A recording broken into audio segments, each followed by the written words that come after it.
going on a night out with all of the team that expected to lose, including you, was like the thing of nightmares. Could you imagine being in a nightclub with Nia Jones after you've lost? When I saw her get on the bus, I was like, please don't sit next to me. Down she sat and I was like, oh God, and I really tried. But that COVID year, I had no idea what you were saying. She rang me at 1 a.m. and she was like, a fly's gone inside my cast. I don't know what to do.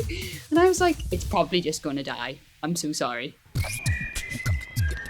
I'm really passionate about netball. Hello and welcome back to Here If You Need, your new but not so new anymore because we're on episode 11, Netball podcast with myself, Emily Wilson, and alongside me, it's Nia Jones. Welcome, Nia. Thank you. And I am not the special guest this week because we've got a couple of really exciting ones, haven't we, on today's episode? Yeah, we had two guests today, guys. We had Neve Cooper and we had Leah Middleton, who are best friends from their Surrey Storm days and yet are playing each other in the upcoming Forest versus Dragons game this weekend. So it's a really nice little chat with them and stay tuned. But first of all, we're just going to get into some quick talking points from the week that was. And the first bit of news, which was pretty big, was Ngubane was signed by Panthers. And great move from Panthers, if you ask me. I thought this was who Leeds should have signed at the beginning of the season after her excellent England versus South Africa tour. She was pivotal for the South African team. And yeah, she came on and she must have spent, maybe 3 days with Panthers, and she was so good. You can just see her court craft, her brain, the way she moves her feet in the circle, the space she opened up. I thought she was fantastic. Did you manage to see any of it, Nia? Not much, no. I did chock-a weekend of other games, but I think it was sad as well. Like, send our best wishes to Tiana Metuarau, who obviously we spoke to Charlie Fiddler and they were very close friends, weren't they? And I think she was just hitting the form that we expected. That game against Lightning, she shot her socks off and then obviously picked up what sounds like an awful hip injury that's required surgery. So best wishes to her. I actually Googled the injury that she mentioned on her Instagram, a labrum tear, I think it is. It looks really nasty. So a bit of a freak incident for her. Very sad for the Panthers, but as you say, they've done well to scoop up Ngubane, who we all remember from Sirens as well. So she's experienced this league before. She's experienced playing netball in this country before, which will be an advantage to her settling in quickly, I think. Yeah. And just a side note on that, South Africa can now make up an entire team for the NSL players, and they're coming. I'm telling you, South Africa here to take the Commonwealth Games, and I'm here for it. The next talking point, Nia, is that it was finally announced that the Amex Super Shot is going to be worth £20 per Super Shot, and I personally have some mixed feelings about this. I think it's great that we finally got the announcement of it's actually an amount of money per Super Shot. I do think £20 is a little bit underwhelming. I just feel like for a sponsor as big as Amex, that's absolutely nothing for them. And it'll be interesting to know if they've got more money just going to England netball that isn't part of the Super Shot campaign. But what are your thoughts on it, Nia? Yeah, I'm mixed because I think that we need to focus on the fact that a massive, globally recognised brand like American Express wants to get involved with netball at all. And we know it was called the Soft and Gentle Super Shot last season, but we weren't privy to what that was worth or anything. So I think the fact that, it's a publicised initiative now. I don't like how long it took. I don't understand why it took so long. But now that it is finally out there, listen, 20 quid is 20 quid. I know inflation is gone and now 20 quid you can spend it in the co-op when you just pop in for a pack of chicken, but it's better than nothing. And last year there was nothing going back into grassroots sport. So I think the principle is cool. The initiative is excellent that we're finally seeing, we know how important grassroots sport is for participation, and that has such a knock-on effect on, the growth of the elite game. So I think it's really cool now that every weekend you can see directly how the elite game and how big it is now, unrecognisable to what it used to be years and years ago, is directly feeding back into grassroots. So yes, we'd always love more, but I think as netball fans, we have become a little bit greedy with everything. We want better broadcasts, we want better access, we want more money all the time, and we're not as big of a sport as we think we are or we would like to be, and this is me included. So it's important that we have that attitude and we keep asking for more, but at the same time, it's the first time that this type of partner with this type of stature has ever stepped in and chosen to give back to grassroots level. So I think for the first year, let's just enjoy that a big brand wants to be a part of it, because that becomes contagious then. Hopefully when other brands hear that Amex have been involved in netball, then they're more likely to do it, because if they think, wow, if Amex are interested, there must be something cool going on over here in the NSL. So let's hope it's just a stepping stone for even more money in the future. Yeah, well, let's hope. And where it goes as well, because that's a little bit vague for me as well. I know it's going to be distributed depending on which teams secure the most amount of super shots, but I've seen a little bit floating around on social media that we're not very evenly spread out, are we, in terms of where our franchises are? So we've got a lot in the Midlands, and Dragons cover the whole of Wales. So where exactly is that money going? Is it going to be fairly distributed? But what I'd say to fans is, as soon as you see an opportunity to apply for those bursaries and grants for your school, club or league, then get all over it. Yeah. Our final talking point, and I'm not sure there's much to talk about here really, is that Loughborough Lightning have secured their spot in the Final Four already. So congrats, Loughborough Lightning. They look unstoppable. They had a massive win against Dragons by 20 goals at the weekend. And yeah, I mean, is this particularly early to secure it? I feel like Pulse would have done the same thing last year. Yeah, they would have, because they were also unbeaten, weren't they? So yeah, to go 9 from 9, they just look like a machine, and it's going to be very difficult to stop them. Although, they've not been without some challenges. So they've lost Alice Harvey.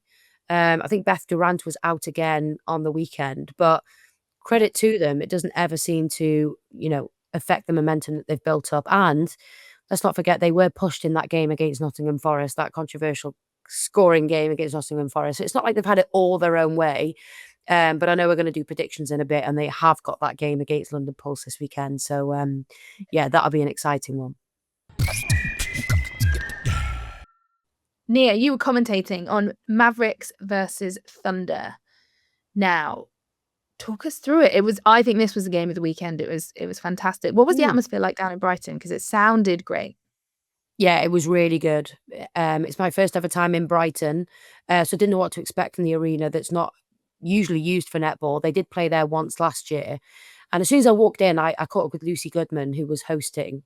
And she said that she was there last season and they managed to get a 1-goal victory over the Panthers, I think. And she actually said to me, it's one of my favourite games that I've ever hosted, because the atmosphere was so insane. And it is just the way that the crowd slightly elevated, but kind of on top of the court. So it feels intimate enough, but also loud enough that atmosphere was great. Volume was great. Game was great, because Mavs were brilliant in the first half. Really, really good. And Thunder had no answers. They called a tactical really early. They were changing players all the time. Brought Ellie McCormick on, took Nicola Smith off, brought Metcalf on. We're trying to find that combination, took Fawns off. But Thunder are slowly becoming like the comeback queens, aren't they? Because let's not forget, they were down at halftime against Dragons last week and ended up winning by about 17, I think it was, in the end. And exactly the same thing. They were 9 or 10 down to Mavs at one point in this game on a couple of occasions.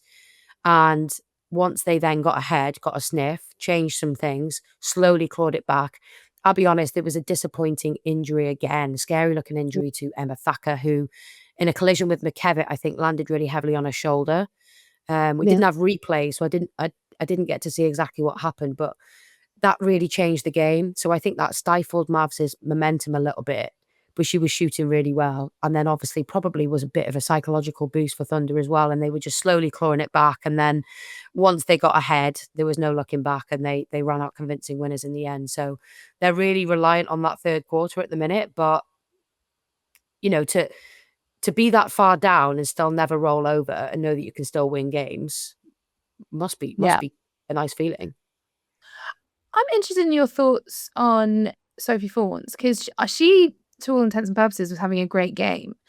But when she came off, they started winning. What do you make of that?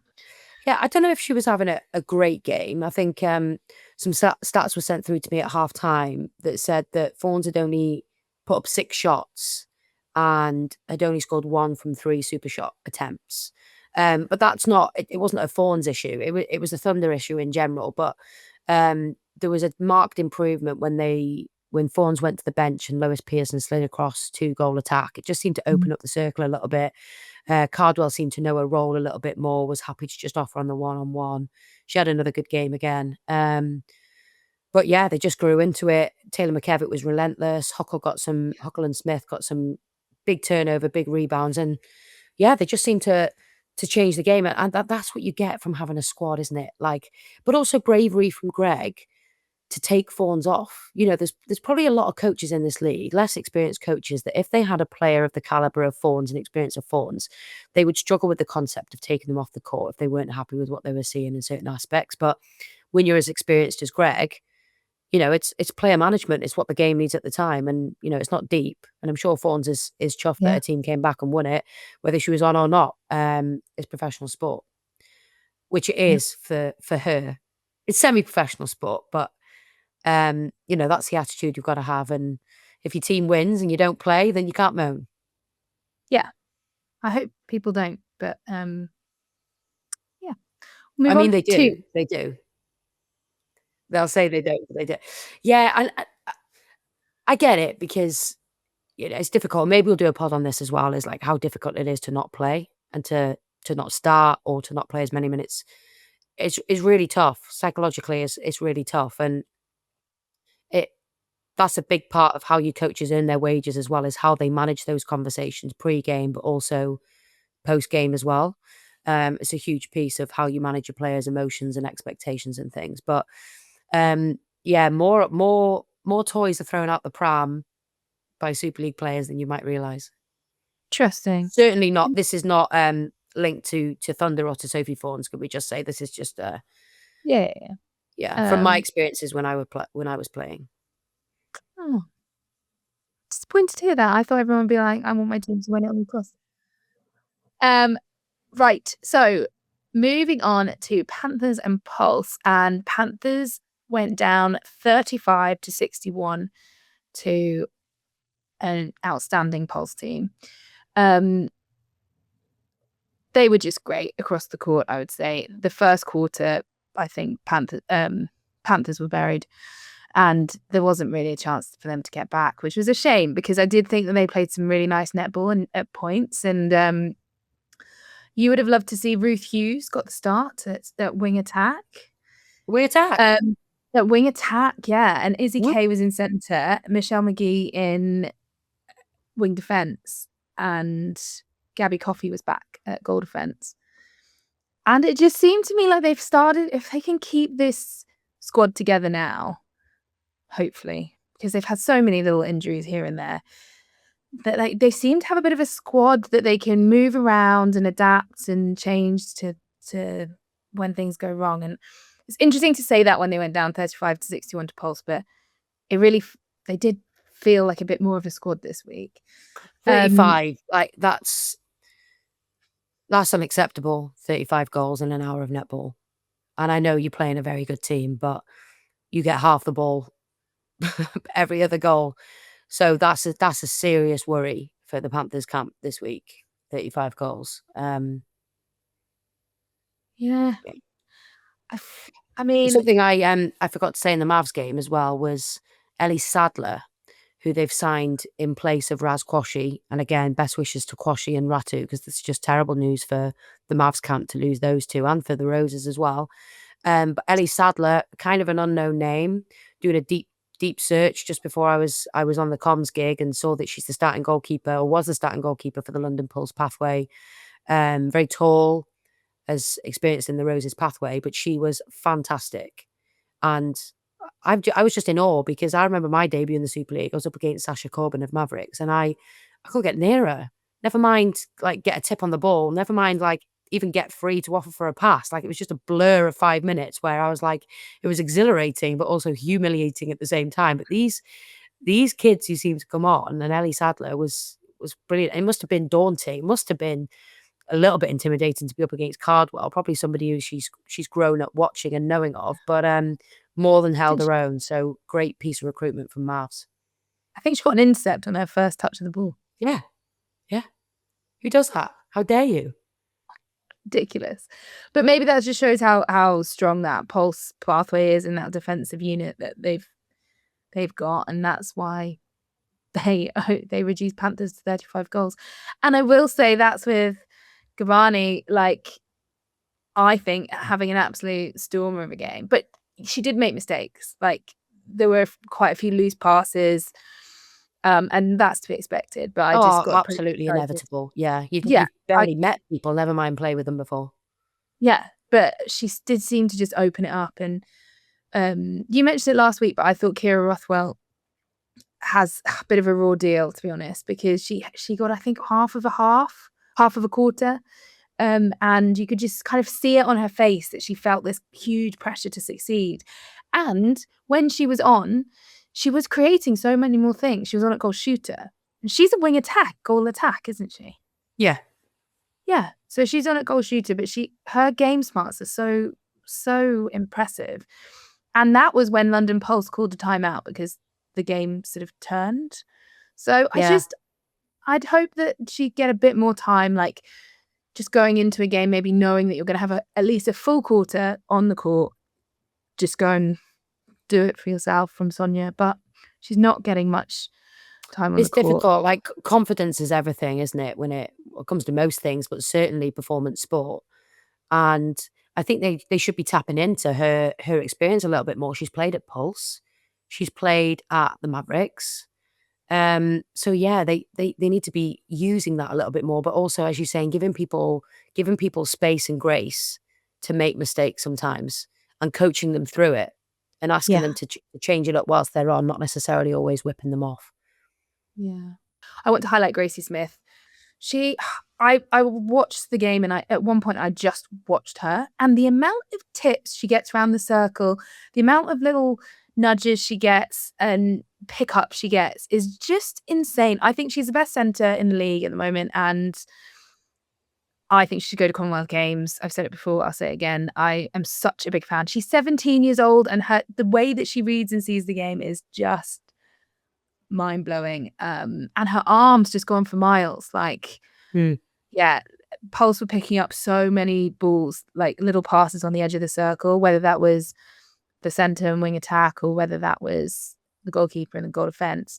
And that goalkeeper and goal defence bib did change because we saw Zara Everett in goal defence, which I think just shows they were winning, I think, 50-24 at the time. And Sam Bird was like, let's do it. She didn't stay there for very long, and she definitely had a better game at wing defence. But things we love to see. Things we love to see. Do you think that's anything to do with Commonwealth Games coming up? Yeah. Maybe. I mean, I'm old enough to remember when Everett used to slide back to goal defence quite often. Yeah. She is a wing defence, goal defence, but obviously has become somewhat of a specialist. But yeah, maybe. But also just Sam Bird maybe managing minutes. Obviously in squads of 10, it's favourable sometimes if you did need to, give Fadoju 5 minutes here or give Halima Adio 10 minutes off the court, but you don't maybe want to inject a Darcy Everett into there. So still having an experienced head to go into that defensive circle. I'm sure Sam Bird prioritises Pulse over England on a match day. Yeah, I'm sure she does too. So yeah, look, there's not much more to say there. Pulse were outstanding, and it bodes well for their game against Lightning this weekend. But before we do our predictions for the weekend, let's hear from our two guests, Neve Cooper and Leah Middleton. Joining us now are two best mates from their Surrey Storm days. They're gearing up to face each other this weekend when Cardiff Dragons take on Nottingham Forest. First of all, it's Leah Middleton, fresh of her comeback from that horror injury. And from Nottingham Forest, it's skipper Neve Cooper. Friends off the court on opposite sides come match day. Welcome to Here If You Need. Thanks for having us. Yeah, it is a bit of a different one for us today. And I'm looking forward to the game, Forest against Dragons, because obviously it was a very close one last time you both played. So we'll get onto that fixture coming up at the end of the week later on. But just tell us, because I think if netball fans are listening in, they might not realise that you two are still very close friends. So just give us a little bit of an insight into how you first met and how you're still so close. Who wants to kick us off? Neve. Neve was here first. Leah was late, everybody. I'm just telling everybody. But she was dropping her nan back off. So brownie points for you. But yeah, Neve, first impressions of Leah, please. We hit off like not straight away because we had a bit of a language barrier initially. So I used to fly over to Surrey Storm in my first year, weekly. Mental, but I did it.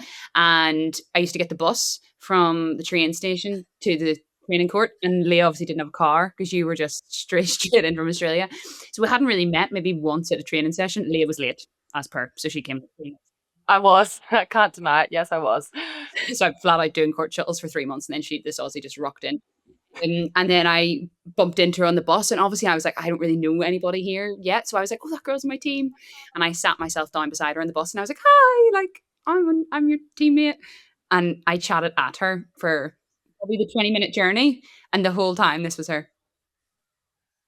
Just plain face, nothing.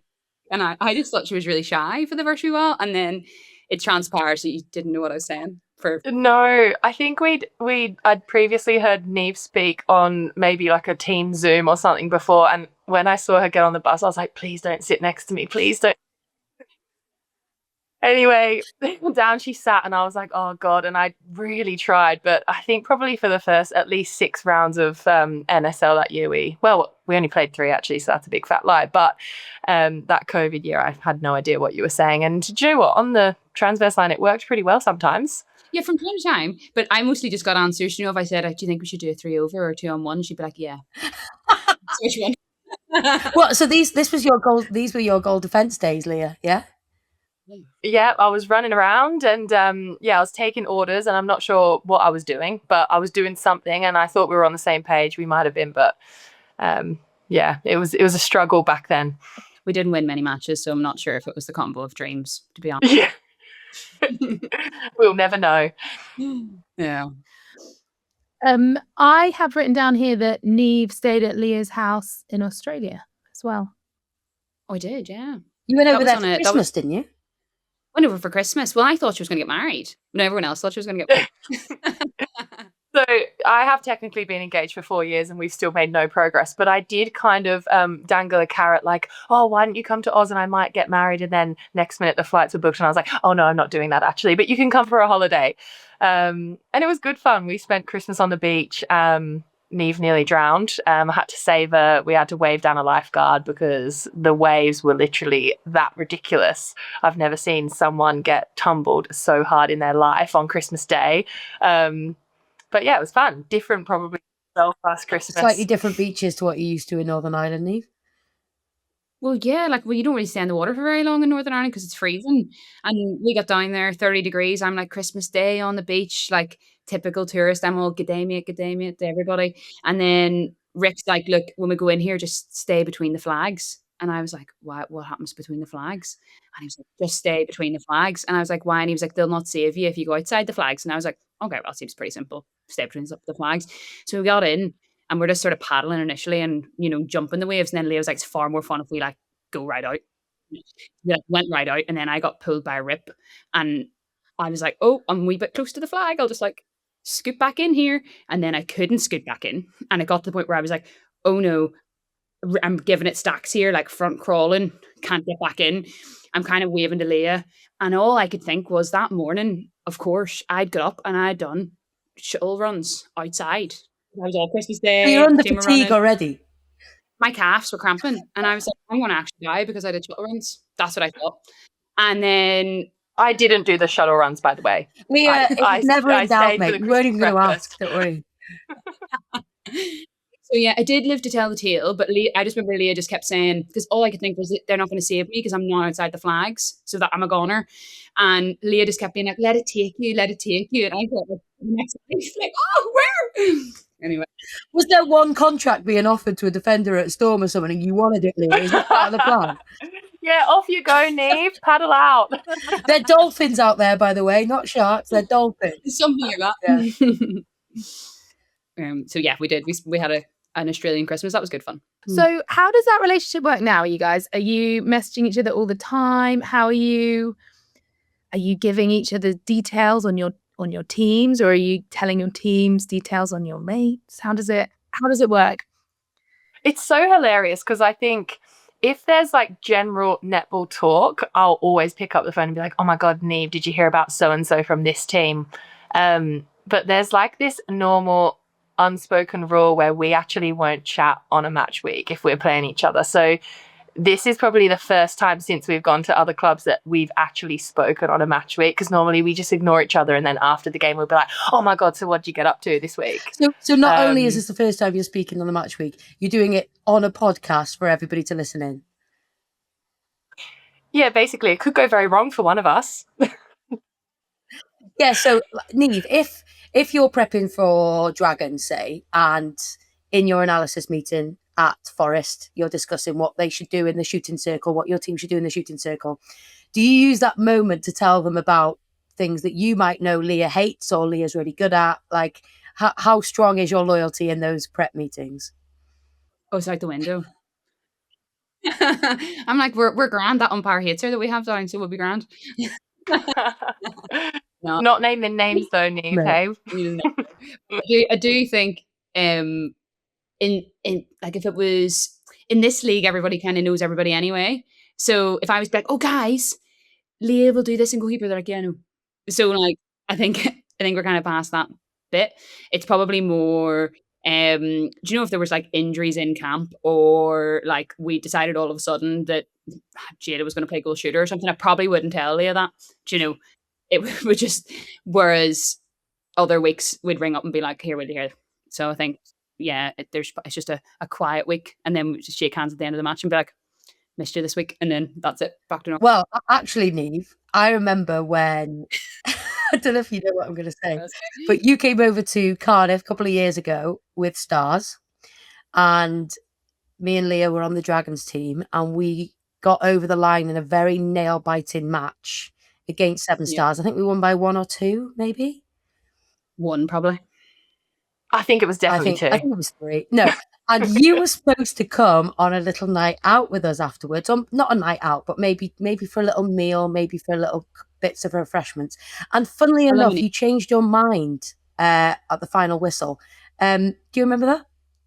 I do, because I'm such a sore loser. I said it, I owned it in the moment. We went back to Leah's, and I just said, "Guys, I'll put it out there. I'm being a sore loser. I'm staying in." To be fair, you did own it very well. You were up front and you said, "There's no way," and you can't change my mind. And since that match, we've never made post-match plans ever again. To be fair, back in the day, and I think you'd probably admit this, Nia, I probably expected our team to win, and I'm not sure yous expected to win. And going on a night out with all of the team that expected to lose, including you, was like the thing of nightmares. Could you imagine being in a nightclub with Nia Jones after you've lost?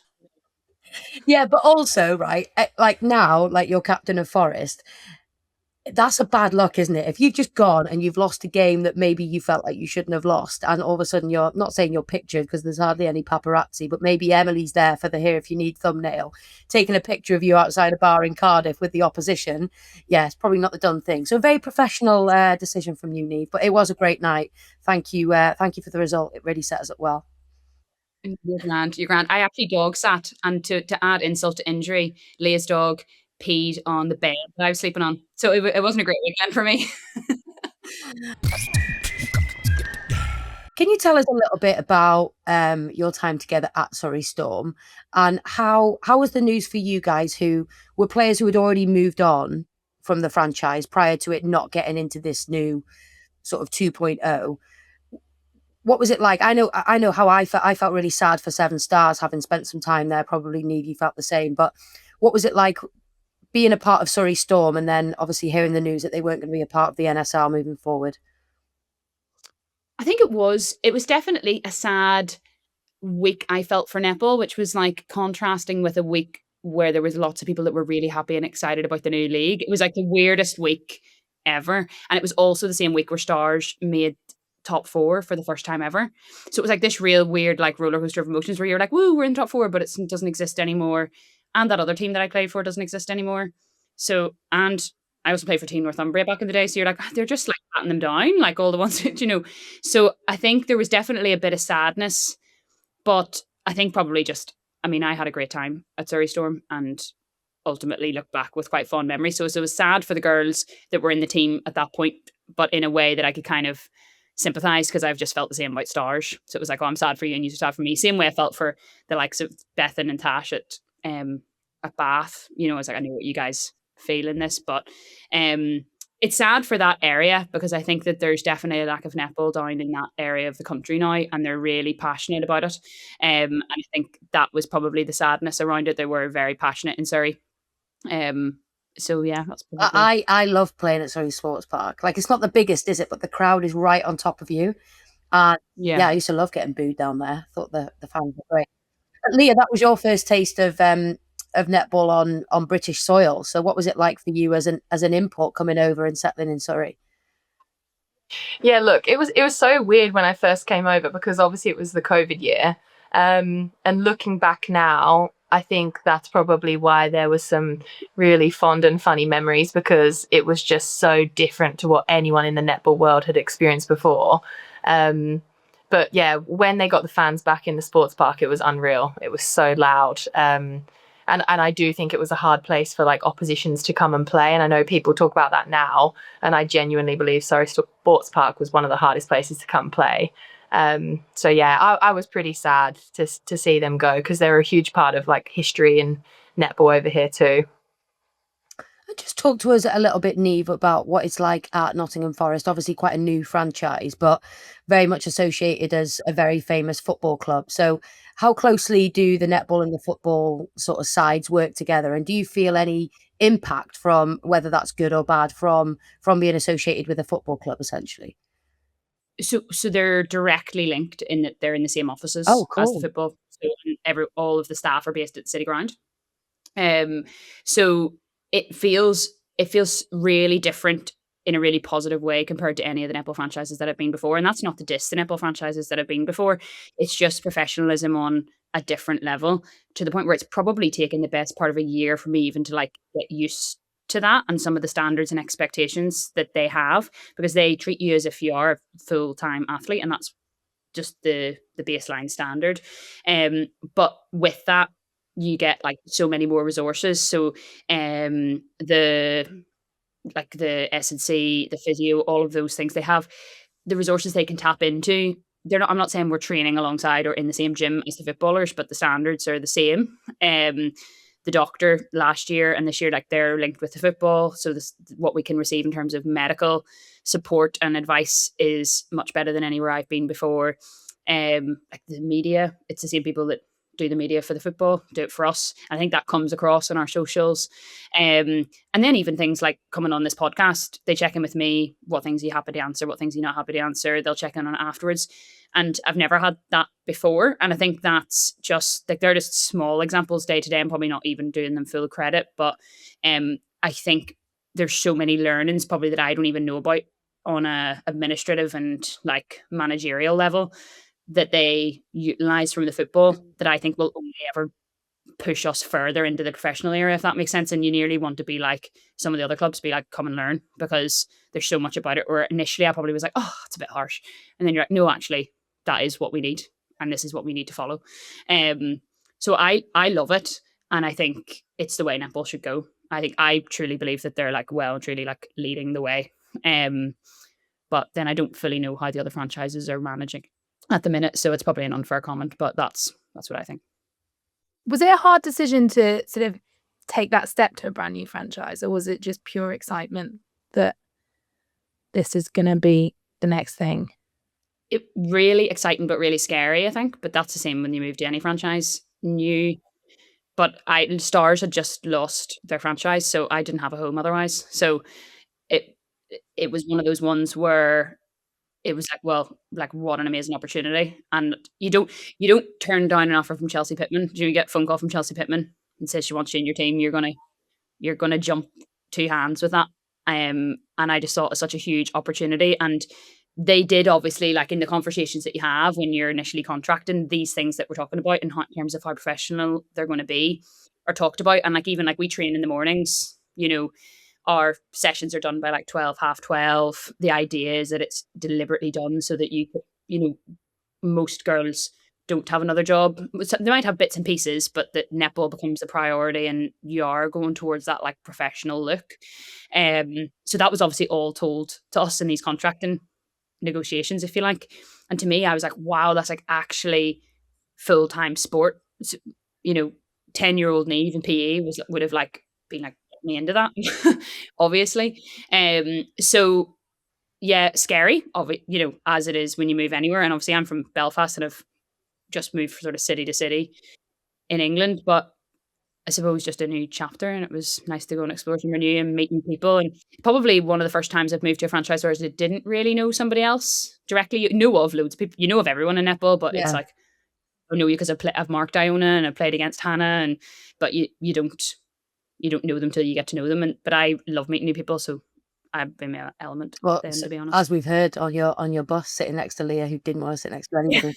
I'm like, Leah, talk us through your move to Dragons then, and obviously you had a slightly different situation, a little bit unsettled, wasn't it, in the off season for Dragons this year? Lots of changes behind the scenes, and had to leave things quite late, didn't they, from a recruitment perspective and getting things moving because they were working on stabilizing the franchise. So great news that they managed to do that. But what was that like for you from a player's perspective? And obviously coming off the back of your injury, we'll talk about that in a little bit. But just, how was the off season this season for you and how are you enjoying Dragons so far? Yeah, I think like obviously any player that has a season-ending injury is always a little bit shaky in that signing window time. You never really know whether or not they're going to kind of take a risk on you. And at that time, I hadn't, completed my full rehab, so I knew full well that they would have to be signing me, taking a bit of a risk. So I think for me, I already had my own personal uncertainty anyway, of what was going to happen. But then obviously, stabilizing the franchise came along a little bit later. What I will say is they were probably as open as what they could have been through that process.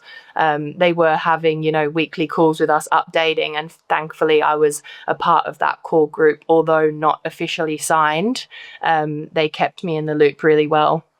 But yeah, obviously when I got the message from Curly to say that she was going to give me another contract, it was just, unreal really, because not many athletes, or not every athlete, I should say, gets the opportunity to come back from an injury like that. And it's something that I'm really grateful for, because obviously this year, it's been really fun. And I think we've had a competitive start to the season, and hopefully we're an exciting team that people are enjoying to watch, and hopefully we can get a few more wins, maybe one this weekend, but we'll see. I don't want to keep dwelling on your injury, because I feel like people can't say your name these days without mentioning that you had a gammy ankle in the off season. So apologies, but I think it's important to talk about, because the comeback story is so epic. And I remember coming and seeing you in the hospital bed, and we both burst into tears, because at one point, Leah, I hope you don't mind me saying this, the doctor said that you could have actually lost your foot. They've seen similar injuries like that in other types of accidents in life, and you were told that you were a miracle case. Is that right? So can you just give us a little bit of what happened on the court, because a lot of us didn't see it, and thankfully it was removed from publication, wasn't it? The match was removed, but just talk to us as much as you're comfortable with what happened in the moment when you looked down at your foot. What did you see? And then briefly, how on earth did you come back to what you are now as well, playing amazing netball once again? It's so interesting because there's always kind of like two opinions on this. There's your opinion that's like, really shocked. And then I remember like talking to Neve for the first time and she's like, oh, but that's all right. Like you're still breathing, right? Because obviously her day job is so intense with that sort of thing. But do you know what? I really, as much as so many people have asked me this question, I really don't remember much of what happened on court. Probably my most clearest memory was coming round in the hospital and Jackie was obviously there and I was like, oh, did we win? And yeah, look, there were some real scary conversations. Probably a lot of those conversations I wasn't even fully conscious of. I had some pretty heavy drugs in the system. So as much as doctors are obviously telling you all this information, a lot of it feels like such a blur, to be completely honest. I look back now and it honestly doesn't even feel like my story. And like, even when you say come in to visit me in hospital, like I remember that so clearly, but that doesn't even feel like me or you that was there. I know that sounds really silly, but yeah, it's the only way I can really describe it. I know that obviously I've heard stories of other people that have gone through this sort of thing and haven't been so fortunate. But yeah, now I just play netball and I don't even think of it. Well, that's great. And it isn't even sore or like it doesn't swell. Like it's honestly the most strangest thing I've ever experienced, because a scar about that big, yeah, no swelling, no soreness. It's unreal. And you obviously dropped a little message then, did you, to Dr. Neve, who, by the sounds of things, wasn't too sympathetic or too concerned? Did you always have faith she'd be back, Neve? Oh, I knew she'd be back. Yeah. I told you that the whole time. I was like, you'll be back. You'll be fine. But I remember we played Thunder. We were away and you must have been playing at the same time.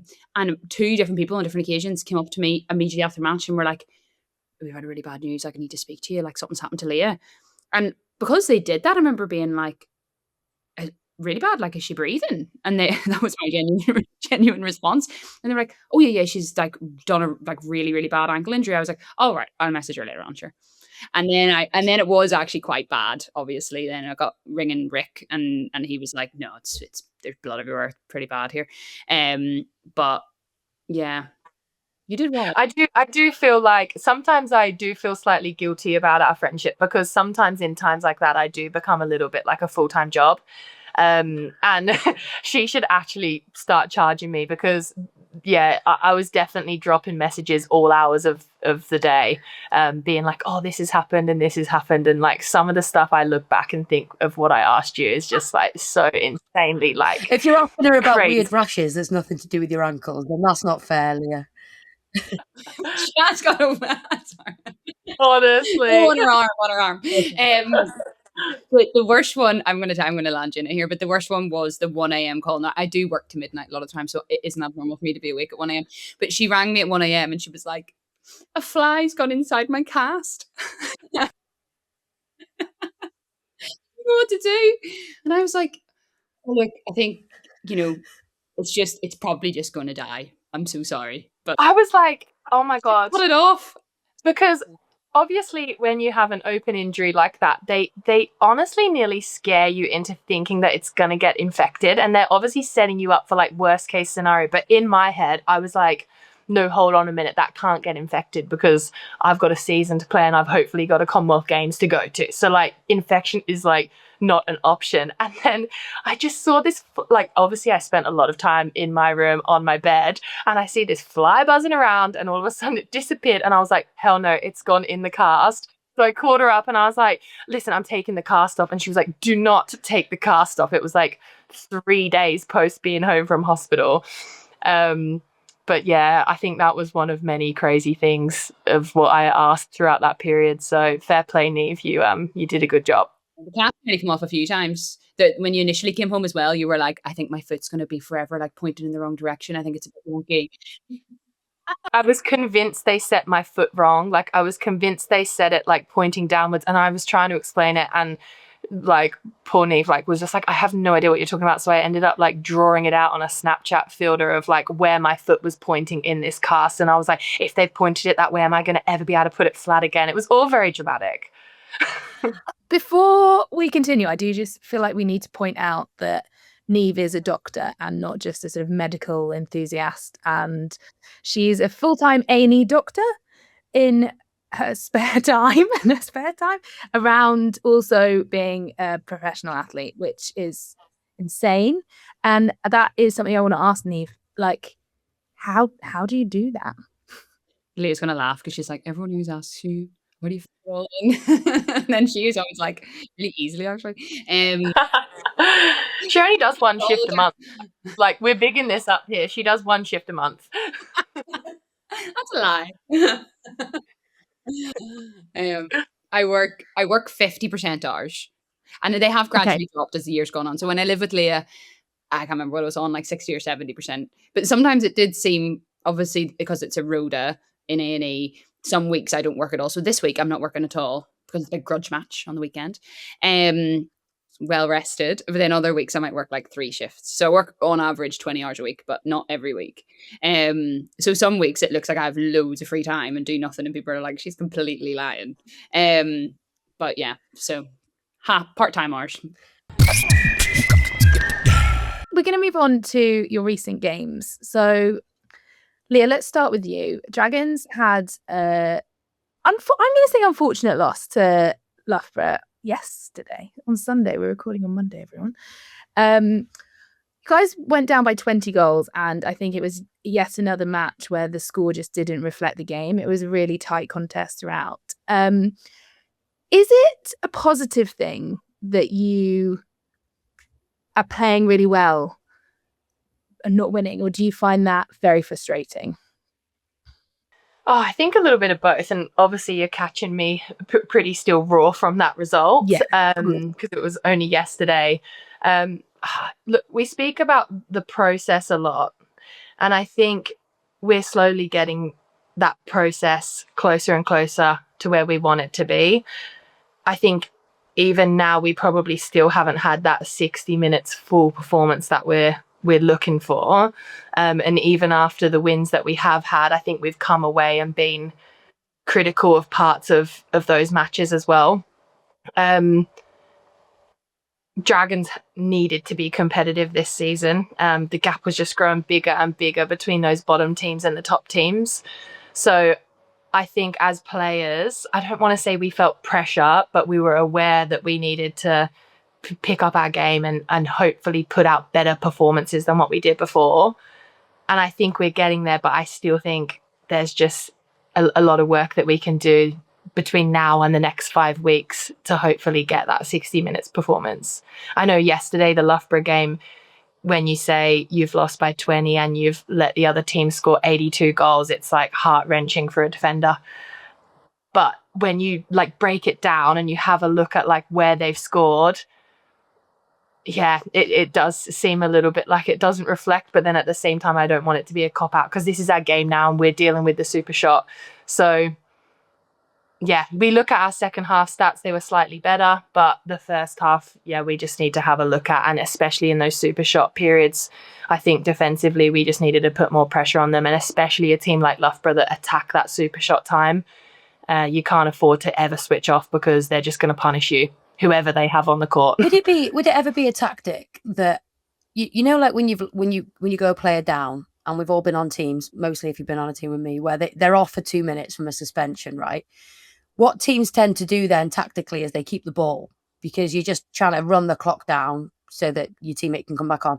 Would there ever be a tactic against a team like a Loughborough, for instance, where you know their super shooting is going to be pretty bang on, that you guys would just play a little bit more possession? Not just you, Dragon, but just in general, I'm asking both of you, would there ever be a tactic to just grind the clock down a little bit to at least restrict how freely they can score? Because I think Loughborough scored 18, was it, in one of their Super Shot periods? Was that right, in quarter 2?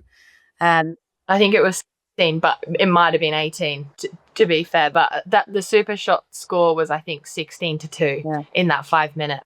And before that, it was within 3 goals. So you've got to look at it and change something. And, you know, we spoke really honestly in the change room that defensively we've got to be brave and try other things, because what we were doing in that second quarter obviously wasn't effective.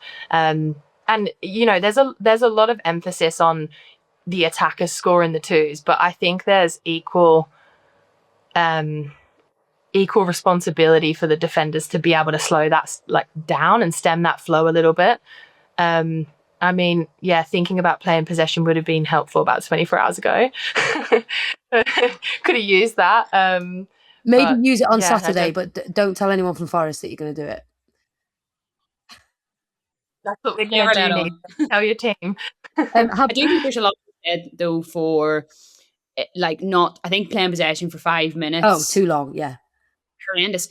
Even for like 2 minutes is a bit mental. But I think there's a lot to be said for taking the scoreboard over, and we've spoken a lot about that in Forest about like being totally fine with taking the ones and just continuing to play 1 point game. If you watch SSN, they don't score anywhere near or even go for anywhere near as many 2 point shots as what we do over here.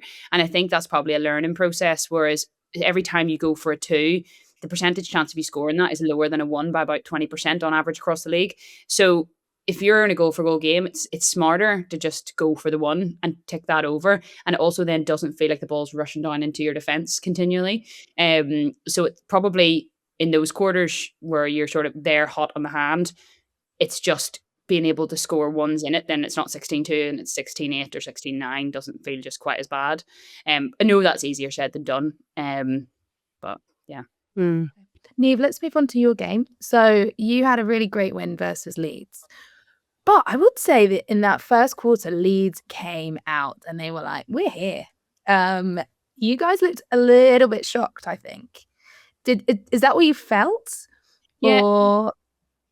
Yeah, I think we actually spoke about that in the change room at halftime, was that like we nearly looked like we hadn't got out of gear 1 or 2 and we're really shocked that they were bringing the physicality that they were bringing, the speed they were bringing, and that they were running through balls defensively that we knew they would, but it was nearly like we were a bit complacent going in, and probably an element in the back of your head, which shouldn't be an excuse of, well, they've had these injuries and they've got, they don't have their full strength team, but they still have a really good squad and a really good team that they're putting out. And I think there was probably a little bit of complacency to an extent. And ultimately our basics and like the way we played in those moments in the first 15 minutes just weren't good enough. We threw away ball where we shouldn't have, and defensively they got our heads turning. It took a while probably to work out the rotating circle.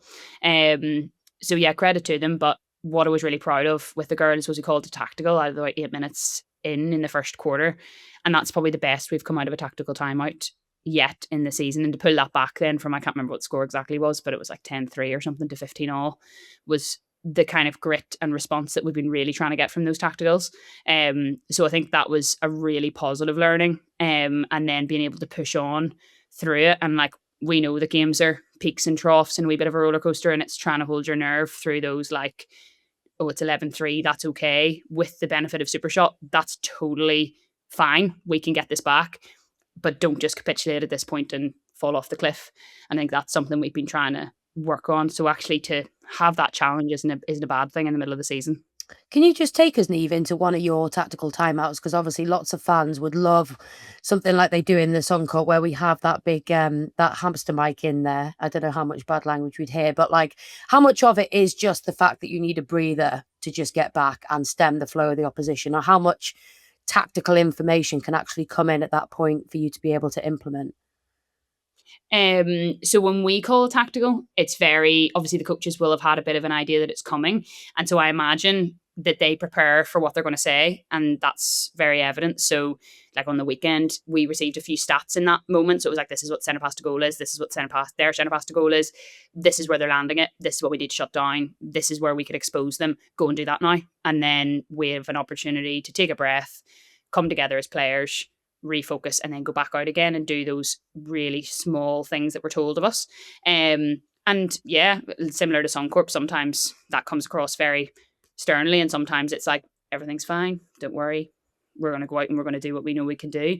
And our coaching staff are really good at reading the room on that. I feel like when we need a stern talking to, that comes, but also when we need a, like, you're doing all right, that comes too.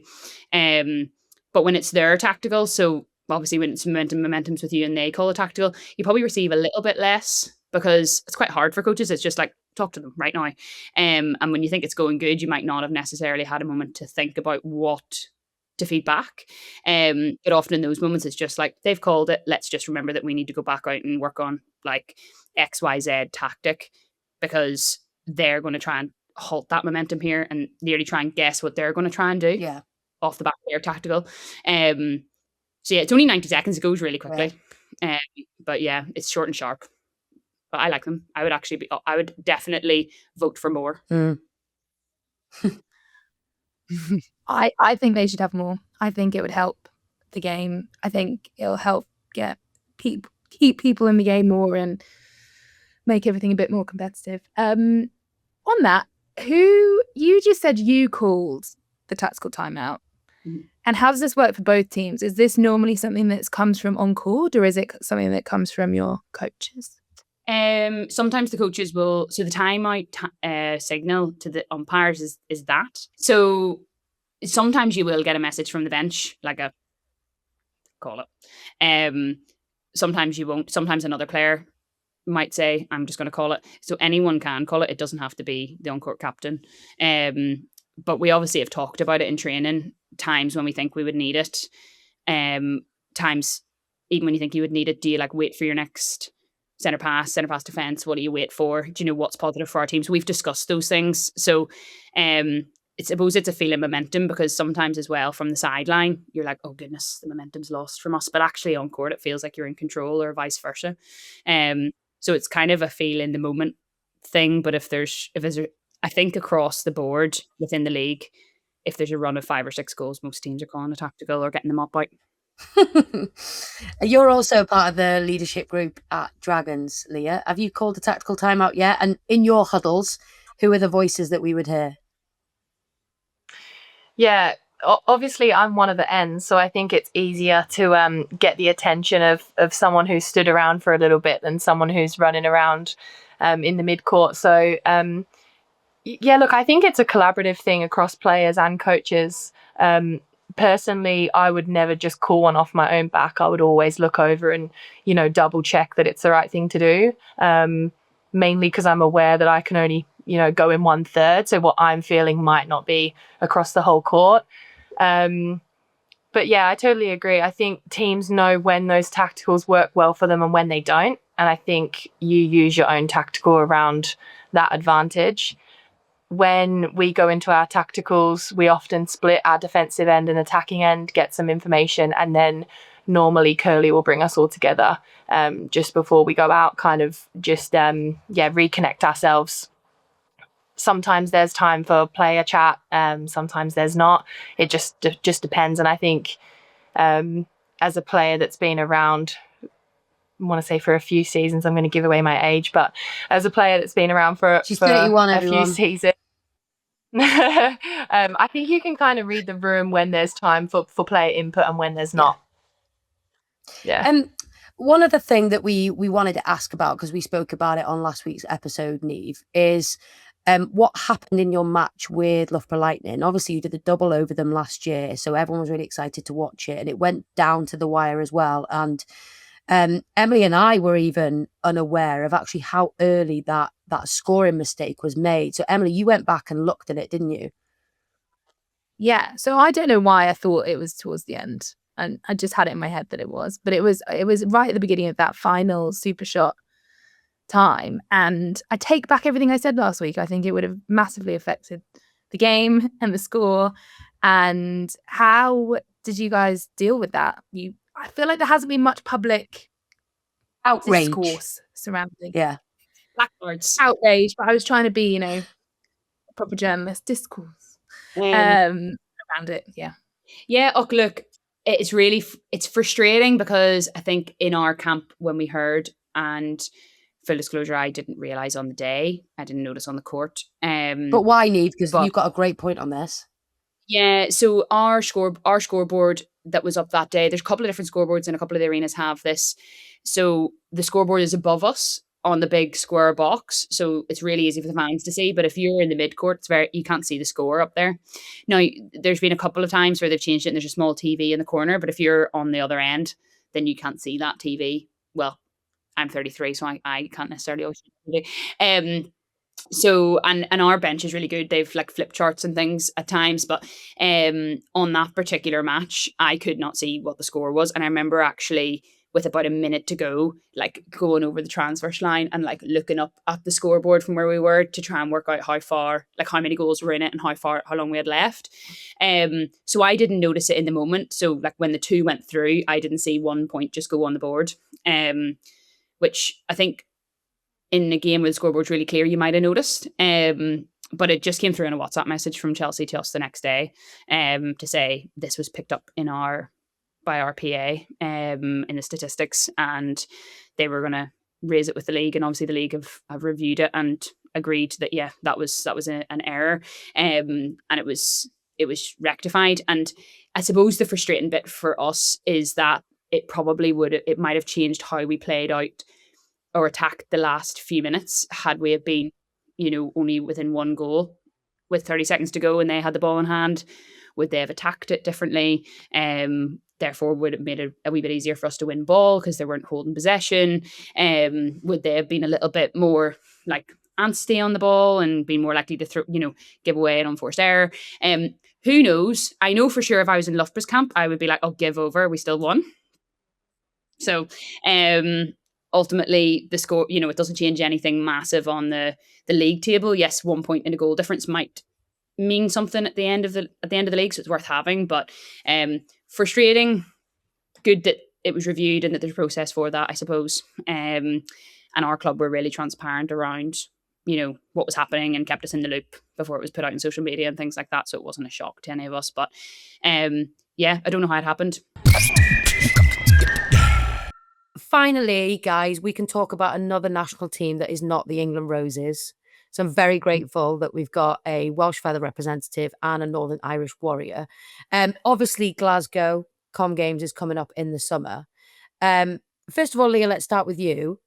Born and bred on the Gold Coast, how on earth have you become a Welsh international netballer?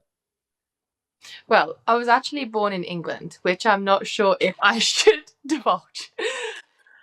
I know, I've dropped it, everybody. I was actually born in England. Yes, that's what they find on Google. I've tried to change it, but I can't.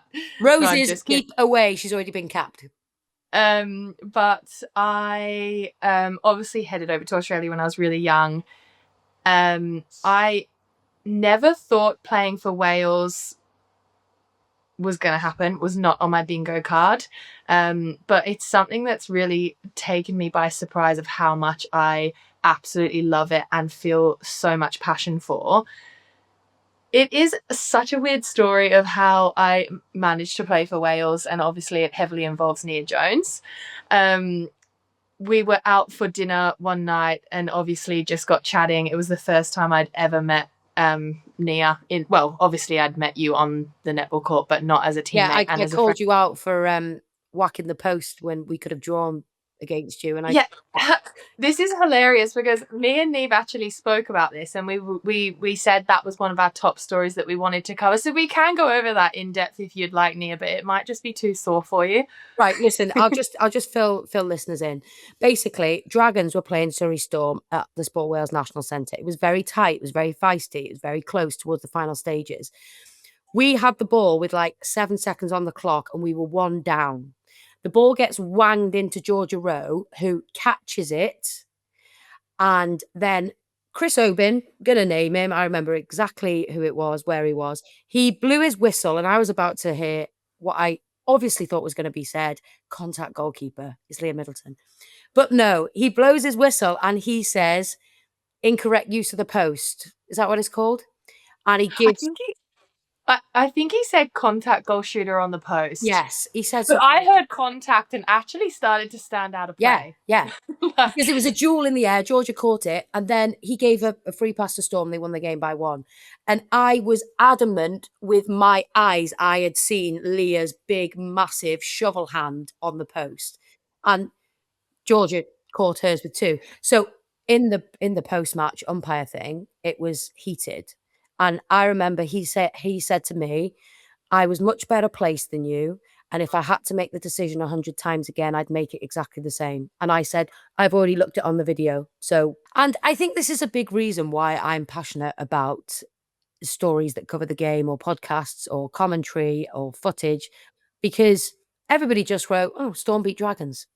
And there was no talk of it. So I remember tweeting something at the time that was not meant to dig out Storm. It was to dig out, actually, there was a really controversial moment at the end of that game. And we were desperate for wins and desperate for points. Do you know what I mean? Like, there was a very controversial umpiring call. And I think, was your captain at the time, Yaz? She's Brooke now, with Parsons. She tweeted me back in your defense, didn't she? Because you were squirming on the bus. Haven't seen it, Leah. Well, it's hilarious because, like I said earlier, I think sometimes, especially as a defender, your job's just to win ball, and sometimes you've got to try what you can. And honestly, if I had to put my money on it, I never would have said I touched the post that day. I'll find the screenshot. I'll find it. No. I've seen the evidence. I just remember sitting on the bus, and obviously post-match ends, it's all a big commotion, and you're obviously storming across the court as quick as I've ever seen you move. And I remember saying to Neve on the bus on the way back, like, oh my God, I've never touched that post. There's no way I've touched that post. And then all of a sudden Twitter pops up and I was just like frozen. I was like, oh my God, I've touched the post. Oh my God, I've been called out. I've touched the post. And yeah, look, I was squirming on the bus and someone did have to come to my defense. But yeah, that was my first real interaction with you. And then beyond that, we had a lovely dinner. We had a lovely dinner, and you somehow dropped in that your granddad was from whereabouts in Wales? Yeah, I remember you saying, oh, you don't have a Welsh grandparent, do you? And I was like, oh yeah, I do actually. He's from the Rhondda.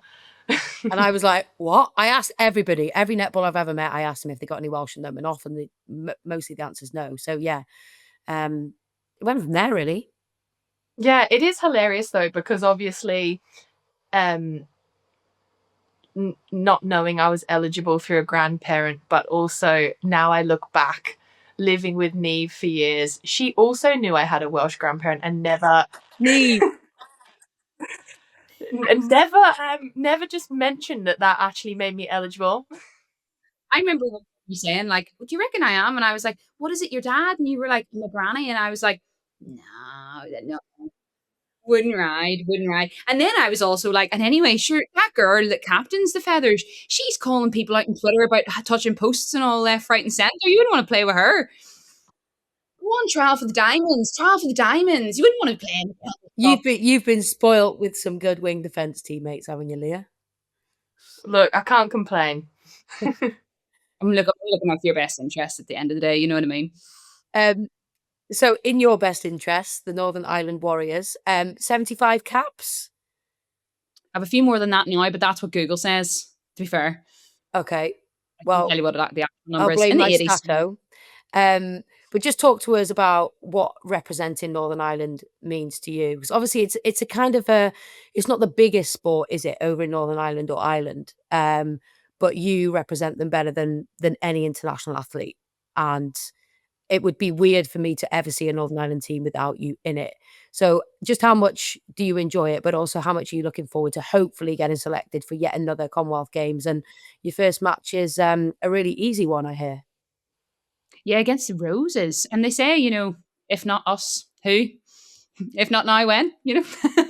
So we'll see. But no, we've got the England Roses up first. And yeah, look, it's a funny one playing for your country, because I always sort of describe it to people as like when you play for your club, you make lots of new friends, but ultimately you choose your club. But you never get to choose your country. So it feels a little bit more like your family. And those people become nearly like sisters because you literally grow up with them. So all the girls in the Warriors now, well, the ones that are close to my age, obviously, we've got a couple of young ones coming through now, but I have known them since I was like 13, 14, 15.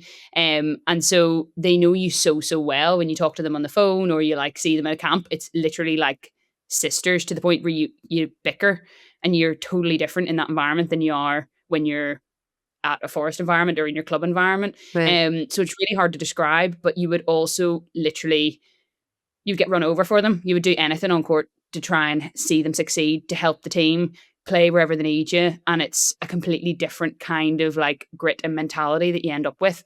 And it's like this pride and passion that I can't really describe, where you just want to do well so badly, despite not really being very well funded or having the same resources that you have anywhere else. You will make do with anything. Do we need to train in a car park? We'll absolutely do it.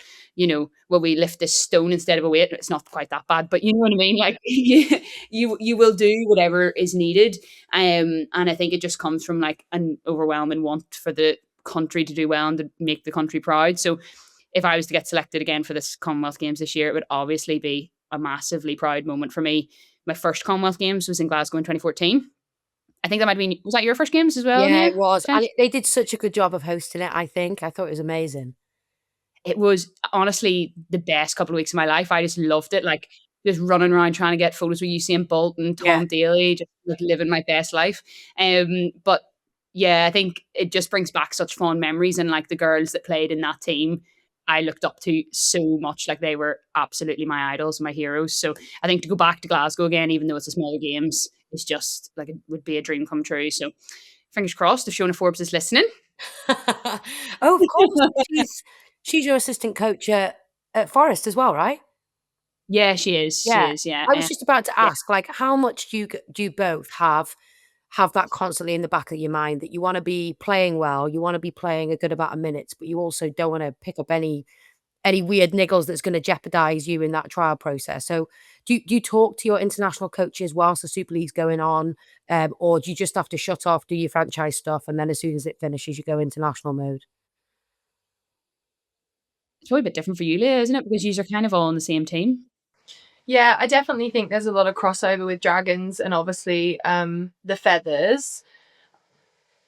It's such an interesting one because I knew this year I had to be playing Super League to even be within a shout of being selected for that team. You've got to be playing, good level netball to put yourself in a good position to be selected. So for me, playing Super League this year, I think I obviously wanted to be competitive, but playing the minutes I'm hoping that it's going to put me in good stead to play for Wales in the summer. So yeah, I chat to Emily throughout the season, and she gives feedback here and there, and she's at the games and she's watching players and she's providing little bits of information here and there. So then hopefully when you go into the camps, obviously it's such a short turnaround post Super League season, you're kind of already in that headspace. I don't think, me personally, I don't think you can completely switch off from it.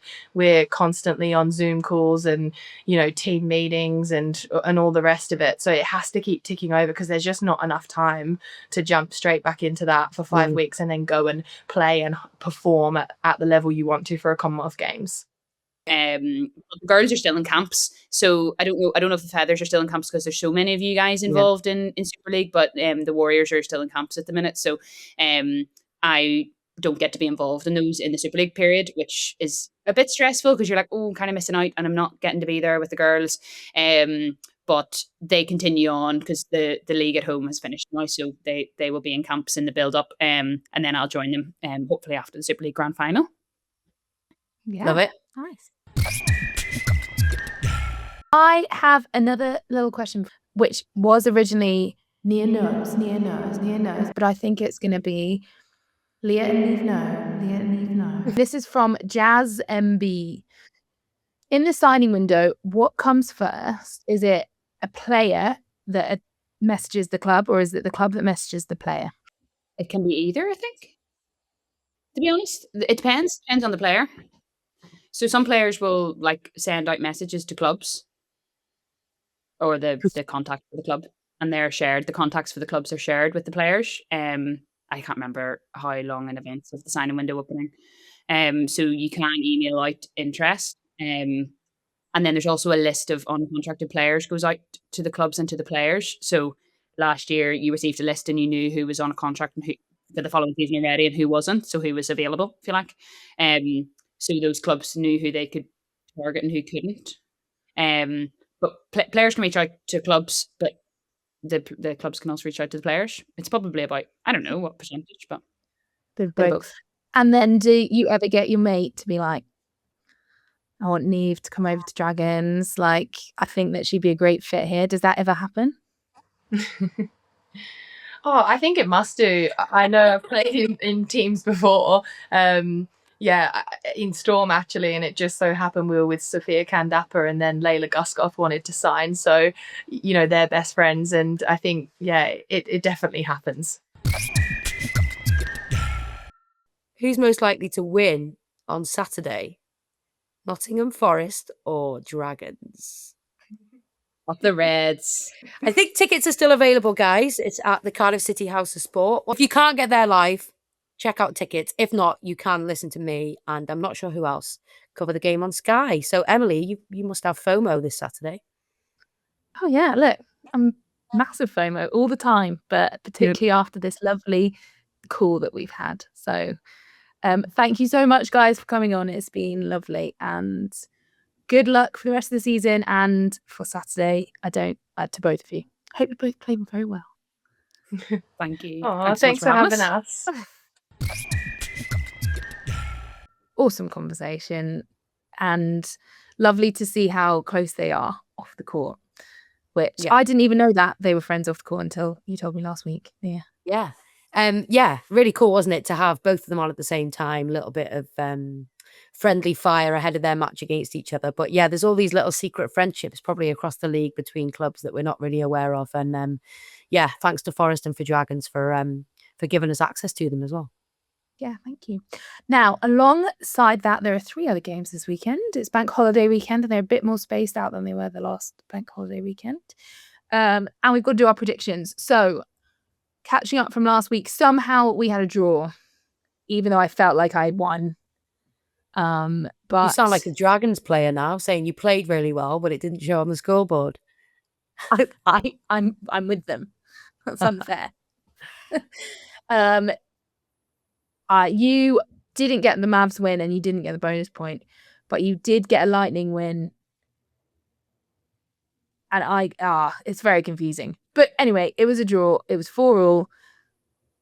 This bonus point thing is quite exciting, but it's also kicking me in the teeth. First game is the big one, Dragons versus Forest on Saturday at 6 p.m. And you're commentating, and who are you thinking is going to win? I think it'll depend if Neve McCall's back fit, and we don't know if she is. We haven't had any update on that. So based on the fact we haven't seen her for 2 weeks or had an update, I'm going to guess that she's not. And I'm going to say that Forest are going to win, but Dragons are going to get a bonus point.